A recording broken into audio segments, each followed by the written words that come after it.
ఎట్లుంది రేవంత్ రెడ్డి వచ్చిన మంచిగా ఉంది. అచ్చా అచ్చా అంటే ఏ విధంగా ఆదరివిక పెట్టుకుంటుండు ఓట్లేసి ఓటు వేసినావు నా పార్టీ అది ఆ లంగ పూకులం కూడా కాంగ్రెస్ పార్టీ పక్క.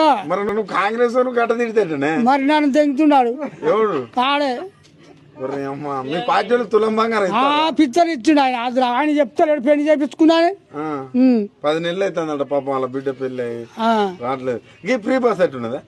ఆ ఫ్రీ బస్ కూడా వేస్ట్ లాని కొడికాడు. ఎందుకట్లా? 30 రూపాయలు దాన్ని 15 రూపాయలు పెట్టి అందరు కొడుతుంచు.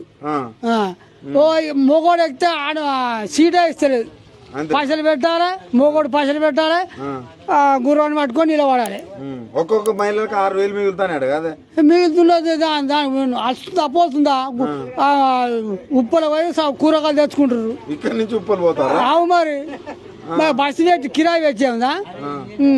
మరి రేవంత్ రెడ్డి ఏమో అందరికి మంచి చేస్తున్నారు. కానీ రేవంత్ రెడ్డి పూకలం కూడా ఆదిరి విక్తలేడు.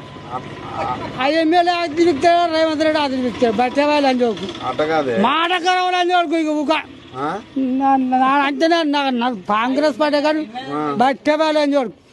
జనాన్ని మోసపుచ్చి లంచ కొడుకుయాల గద్దె మీద కూర్చుండు మొట్ట చూపిస్తుండు.